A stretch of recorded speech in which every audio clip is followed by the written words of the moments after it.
रविवार का दिन था। सुबह की गुनगुनी धूप बहुत सुहानी लग रही थी। संस्कार संस्कार संस्कार ने खिड़की से देखा। उसके सारे दोस्त उसे क्रिकेट खेलने के लिए बुला रहे थे। अपना बैट लेकर वह अपने दोस्तों के साथ कॉलोनी के बगीचे में क्रिकेट मैच खेलने चल दिया। संस्कार की टीम मैच जीत गई। उसके सभी दोस्त खुश होकर घर लौट चले। संस्कार भी हाथ में बैट घुमाते हुए घर की तरफ चल दिया। अभी वह गेट तक पहुंचा ही था कि उसकी नजर क्यारी में टहनी पर झूमते एक लाल गुलाब पर पड़ी। उसकी पखुरियों पर ठहरी उसकी बूंदों सी मोतियों सी चमक रही थी। लाल गुलाब पर मंडराती तितली जैसे गुलाब के कानों में कोई मीठा सा गीत गुनगुना रही थी। इतने खूबसूरत लाल गुलाब को देखकर संस्कार का मन उसे तोड़ने को मचल उठा। उसने बगीचे में चारों ओर नजर दौड़ाई। माली कहीं नहीं था। पिछली बार फूल तोड़ते हुए उसे माली ने देख लिया था। फिर माली ने समझाया भी था। बोला था, संस्कार भैया, फूल मत तोड़ा करो। देखो, बगीचे की सुंदरता फूलों से है। अगर तुम फूल तोड़ोगे तो बगीचे की शोभा खत्म हो जाएगी। फूलों में भी जान होती है। वक्त से पहले तोड़ने से दुखी होते हैं। परंतु संस्कार ने माली की बात अनसुनी कर दी थी। सुंदर सुंदर फूल संस्कार को हमेशा आकर्षित करते थे। वह फूलों को तोड़ता, उन्हें थोड़ी देर उछालता और फिर पकूरी पकूरी अलग कर फेंक देता। उसकी रानू दीदी उसे समझाती, संस्कार, फूल मत तोड़ा करो। पहले ही उनकी जिंदगी छोटी होती है। अपनी छोटी सी जिंदगी में भी वे सृष्टि को सजाते हैं, संवारते हैं, खुशबू फैलाते हैं और मुसीबतों के कांटों से घिरकर भी मुस्कुराकर जीना सिखाते हैं। तुम ऐसे में तोड़कर उन्हें उनकी जिंदगी का उद्देश्य भी पूरा नहीं करने देते। कितने दुखी होते होंगे फूल। संस्कार हंस देता, कहता, फूल भी कभी कहीं दुखी होते हैं रानू दीदी।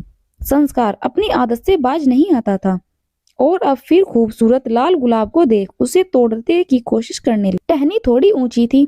उसने एक छलांग लगाई और टहनी को पकड़कर झुका लिया और लाल गुलाब जैसी ही तोड़ा उसकी चीख निकल गई। एक कांटा उसके अंगूठे में धंस गया। टहनी झटके से खींचने से गुलाब भी टूटकर धूल में बिखर गया। संस्कार की आंखों में आंसू छलछला उठे। कांटा भी चुभ गया और गुलाब भी नहीं मिला। उसने दुखी मन से बिखरी पखुरियों को देखा। पखुरियों पर कहीं कहीं अब भी ओस की बूंदें चमक रही थी। लेकिन अब संस्कार को महसूस हुआ कि ये ओस की बूंदें नहीं, ये तो गुलाब के आंसू हैं, जो ऐसे में बिखर जाने की वजह से पखुरियों पर छलक आई। आज संस्कार को मालूम पड़ा कि जैसे उसे कांटों की टीक से दर्द हुआ है, वैसे ही चोट पहुंचाने पर फूलों को भी दर्द होता है। संस्कार के आंसू पखरियों के आंसुओं में मिलकर एकाकार हो गए। संस्कार उदास मन से घर की ओर चल पड़ा। जब जब उसे अंगूठे में टीस महसूस होती, उस अपने दर्द के साथ लाल गुलाब की पखरियों पर ठहरे आंसू भी याद आते। संस्कार का सारा दिन उदासी में ही बीता। रात को सोते समय भी उसे लाल गुलाब की याद आती रही। तभी उसने देखा कि एक खूबसूरत सी तितली उसके कमरे में मंडरा रही है। एकदम चमकीला लाल रंग, उस पर हरे पीले रंग की बूंदकियां। संस्कार तितली को पकड़ने की कोशिश करने लगा, लेकिन तितली धीरे धीरे आगे बढ़ती गई। वह घर से बाहर निकल गई। संस्कार भी आकर्षित होते हुए तितली के पीछे पीछे बाहर निकल गया। तितली बहुत दूर निकल गई। चारों तरफ हरियाली थी। तरह तरह के फूल खिले हुए थे।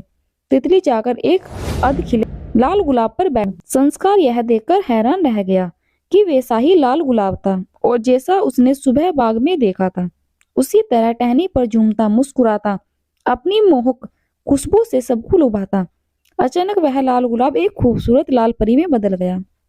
उसके उसके हाथ में एक प्यारा सा लाल गुलाब था। लाल परी ने वह लाल गुलाब संस्कार को दिया और बोली, लो संस्कार, यह लाल गुलाब तुम्हारे लिए लाई हूँ। तुम्हें वैसा ही लाल गुलाब चाहिए था ना? संस्कार बोला, हाँ परी दीदी, पर अब मैंने निश्चय कर लिया है कि मैं व्यर्थ ही फूलों को नष्ट नहीं करूंगा।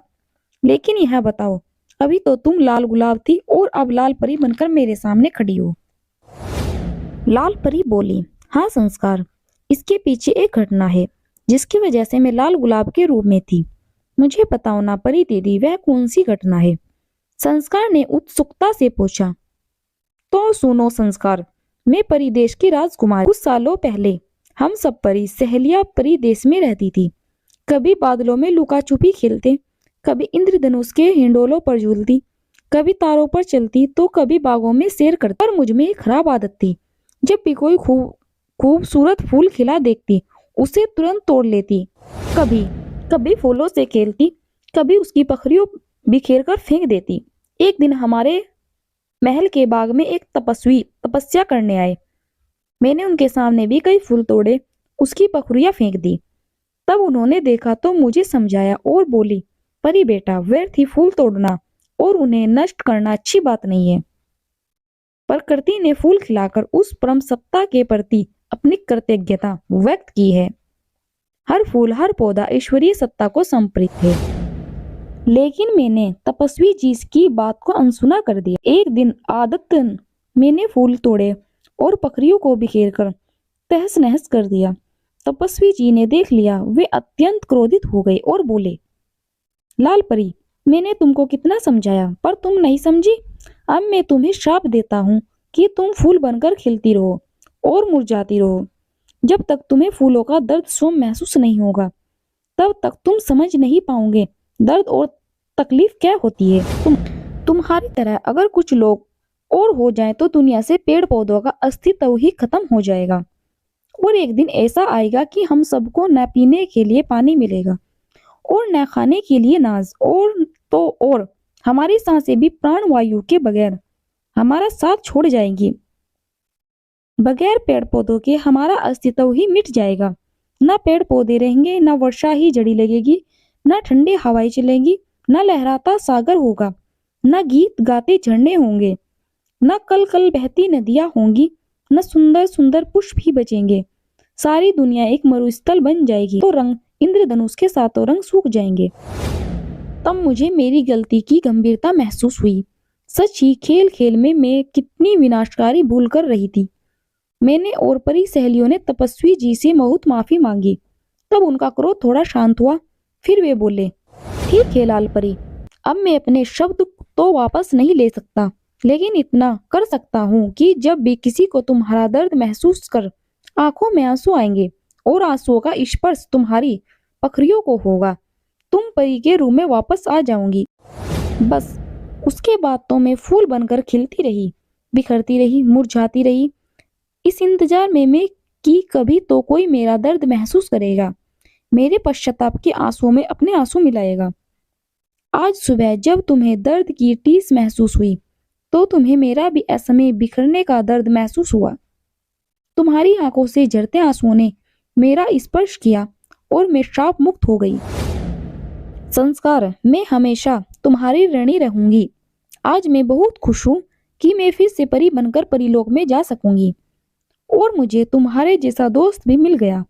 यह जानकर मैं और भी खुश हूँ कि तुमने निश्चय कर लिया कि अब तुम पर्यावरण को किसी भी तरह से हानि नहीं पहुंचाओगे। अब सुबह होने वाली है, अब मुझे अपने परिदेश लौटना होगा। संस्कार बोला, हाँ परी दीदी, मैं अपने निश्चय पर हमेशा दृढ़ रहूंगा और साथ ही साथ यह संदेश दुनिया के कोने कोने तक पहुंचाने की कोशिश करूंगा कि पर्यावरण का संरक्षण ही हमारे जीवन का संरक्षण है। हमारी संस्कृति में पेड़ पौधे इसलिए पूजे जाते हैं क्योंकि वे हमारे सांसों को अमृत दान देते हैं। संस्कार, रानू दीदी की आवाज संस्कार को सुनाई दी। उसकी नींद खुल गई। वह अपने घर में ही था। संस्कार के दिमाग में अब भी लाल परी की सीख गूंज रही थी। वह खिड़की पर जा खड़ा हुआ। उसने आश्चर्य से देखा, उसके घर के बाग में एक प्यारा सा गुलाब खिला हुआ था। ओस की बूंद उसकी पखरियों पर मोतियों सी चमक रही थी।